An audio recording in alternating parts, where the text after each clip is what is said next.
एक लड़की अधनग्न अवस्था में जिसके प्राइवेट पार्ट से काफी ज्यादा ब्लीडिंग हो रही थी एंड वो दिल्ली के एक ऐसे रनिंग रोड से गुजर रही थी जहां से हजारों लोग हर घंटे आते जाते रहते हैं। वहां पर सीसीटीवी कैमरे लगे हुए हैं और पुलिस भी वहां पर हमेशा आती जाती रहती है, बट किसी की भी नजर उस लड़की पर नहीं पड़ती है और वो उसी हालत में उस रोड पर 6 किलोमीटर का सफर तय करती है।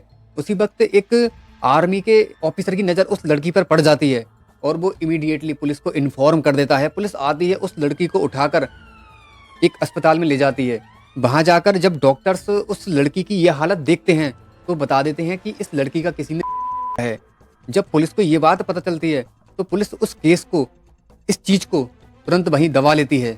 बट एक महिला ऑफिसर एसीपी ऐश्वर्या सिंह जब इस केस को सुनती हैं तो वो इस केस को अपने हाथ में ले लेती हैं एंड कसम खाती हैं कि जब तक इन दरिंदों को, इस लड़की के अपराधियों को मैं सजा नहीं दिलवा देती तब तक चैन से नहीं बैठूंगी। इसके बाद वो अपनी एक टीम बनाकर इस काम में लग जाती हैं।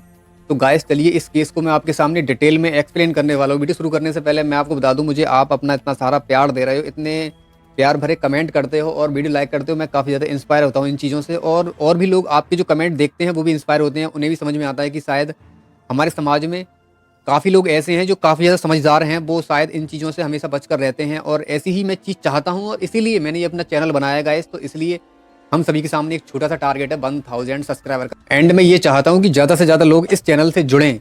इसलिए अगर आपने अभी तक चैनल सब्सक्राइब नहीं किया तो प्लीज़ चैनल सब्सक्राइब कर लेना। Welcome back, I am mister Vivek Bhardwaj.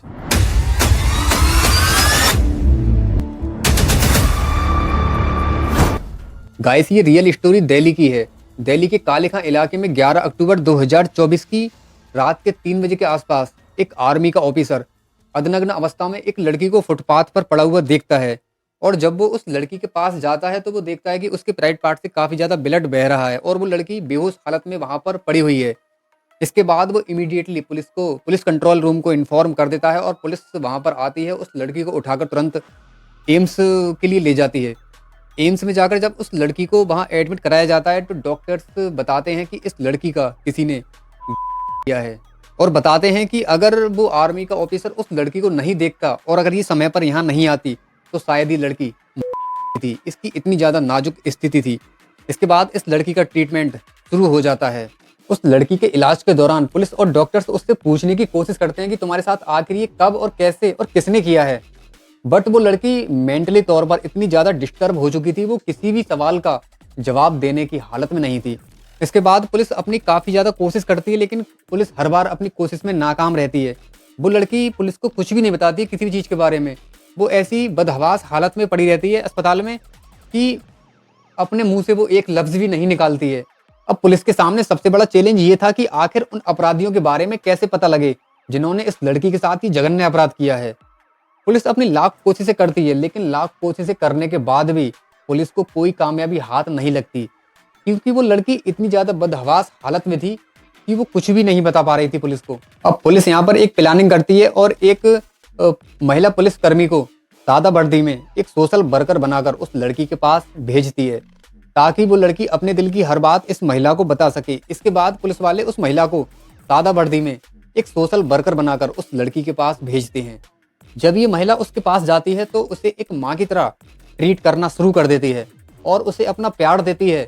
खाने पीने से लेकर दवाई से लेकर सब कुछ उसे उसके बिस्तर पर ही प्रोवाइड कराती है और हमेशा उसके साथ रहती है।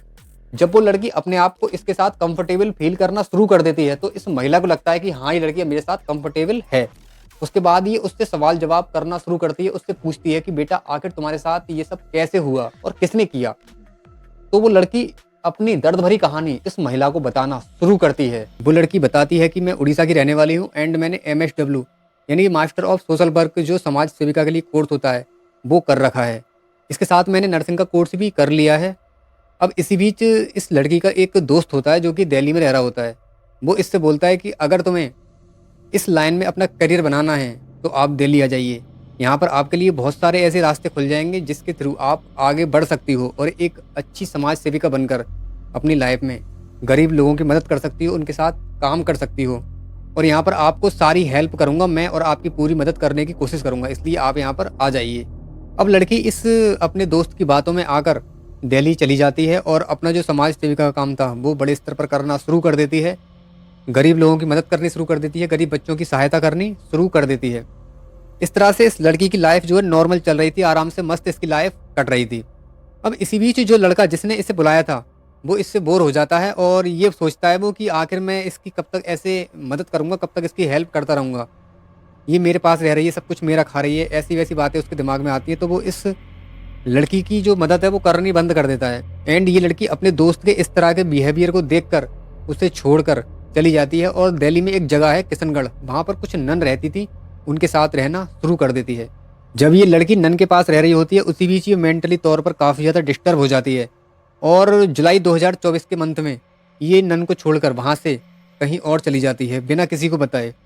अब वो जो ननें थी वहाँ पर वो कंप्लेन करती हैं कि हमारे पास एक लड़की रहती थी और वो कई दिनों से लापता है, वो अचानक से बिना बताए कहीं पर चली गई है।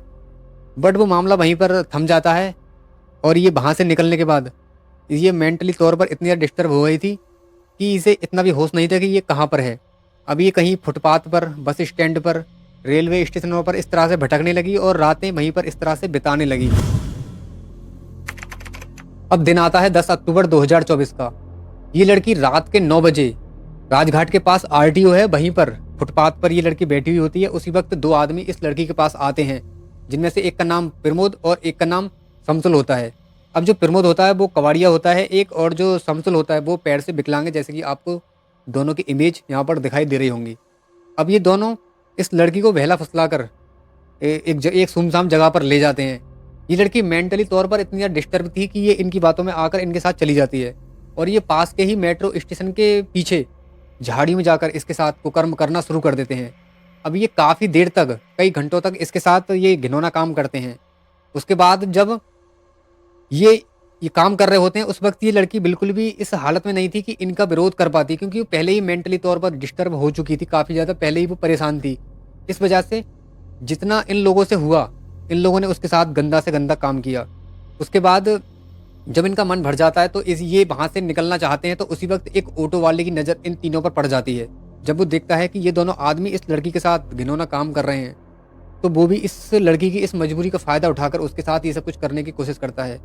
और वो क्या करता है, फिर अपने ऑटो में तीनों को बिठाकर एक सुनसान जगह पर लेकर निकल जाता है। अब ये ऑटो वाला, जिसका नाम प्रभु महतो होता है, ये उन दोनों दरिंदों को और उस बेचारी लड़की को लेकर रिंग रोड फिरोज शाह कोटला के इलाके में पहुंच जाता है और एक किला के पीछे जाकर ये तीनों इस लड़की के साथ पार करते हैं। और ये काफ़ी घंटे तक इस घिनौने कृत्य को अंजाम देने के बाद उसके बाद उस लड़की को बेहोश हालत में ही वहाँ छोड़कर चले जाते हैं। जब वो लड़की होश में आती है तो वो वहाँ से उठकर उसी रिंग रोड के किनारे किनारे लगभग 6.1 किलोमीटर की दूरी तय करने के बाद वो सरायकाली खां पहुँच जाती है और वहाँ जाकर फुटपाथ के किनारे फिर से वो बेहोश होकर वहीं गिर जाती है। उसी वक्त एक आर्मी ऑफिसर लगभग 3 बजे के अराउंड उसी लड़की के पास से गुजर रहा होता है और उसकी नज़र इस लड़की पर पड़ती है, तो वो इसकी हालत देखने के बाद तुरंत ही पुलिस को इन्फॉर्म कर देती है और पुलिस वहाँ पर आकर इस लड़की को उठाकर अस्पताल के लिए ले जाती है। अब इस तरह से जब ये लड़की अपनी ये सारी दर्द भरी कहानी इन सभी लोगों को बताती है तो सबकी आंखों में आंसू आ जाते हैं। और फिर इधर एसीपी ऐश्वर्य सिंह को काफ़ी ज़्यादा गुस्सा आता है उन दरिंदों पर, और फिर वो फाइनली अपने नेतृत्व में 10 टीमों का गठन करती हैं और इन टीमों की अपने हाथ में कमांड लेकर इन्हें हाई अलर्ट पर लगा देती हैं। अब पुलिस को लड़की के बयान के मुताबिक यहाँ पर 2 चीज़ें ऐसी मिल चुकी थी जो कि इस केस को जल्द से जल्द सॉल्व कर सकती थी। पहली चीज़ थी कि उन दरिंदों में से एक लड़का विकलांग था और एक था ऑटो वाला। अब सबसे पहले पुलिस उस एरिया के जहाँ पर ये वारदात हुई थी, उस एरिया के लगभग 700 से अधिक सीसीटीवी कैमरों को खंगालती है। इसके बाद 150 से अधिक ऑटो वालों को पकड़ा जाता है और उनसे पूछताछ की जाती है और पुलिस उनके घर जाकर उनके बच्चों से पूछताछ करती है। एंड पुलिस की एक टीम दूसरी तरफ उस एरिया के सभी विकलांग लड़कों से पूछताछ कर रही होती है। अब लगभग 20 से 21 दिन की काफ़ी मेहनत, काफ़ी मशक्कत के बाद पुलिस को वो तीनों दरिंदे मिल जाते हैं। जब उन्हें आइडेंटिफिकेशन के लिए लाया जाता है तो वो लड़की पहचान लेती है, कहती है कि हाँ यही तीनों थे। इसके बाद उन तीनों पर रेप का मुकदमा दायर करने के बाद उन तीनों को जेल में डाल दिया जाता है। अब गाइस सवाल यहाँ पर यह आता है, क्या इन तीनों के लिए यही सज़ा काफ़ी है? कमेंट बॉक्स में आप अपनी राय जरूर देना इस केस को लेकर कि इन तीनों को क्या भारी से भारी सज़ा होनी चाहिए। ये सेम केस, इसी तरह का सेम केस 2012 में सामने आया था। जी हाँ, मैं निर्भया केस के बारे में बात कर रहा हूँ। उस केस में भी दरिंदों को फांसी हुई थी। अब इसी तरह से यही केस सामने आया है। अब यहाँ पर कुछ लोग इन लोगों की फांसी की डिमांड कर रहे हैं। अब यहाँ पर आपके हिसाब से, आप सभी के हिसाब से इन तीनों को कड़ी से कड़ी क्या सज़ा होनी चाहिए? दोस्तों कमेंट में इस केस को लेकर कुछ ना कुछ अपनी राय जरूर देना। तो गाइस आज के लिए इतना ही। आगे तो अपने भाई विवेक भारद्वाज को मिलता हूँ नेक्स्ट वीडियो में। जय हिंद, जय भारत, वंदे मातरम। Thank you.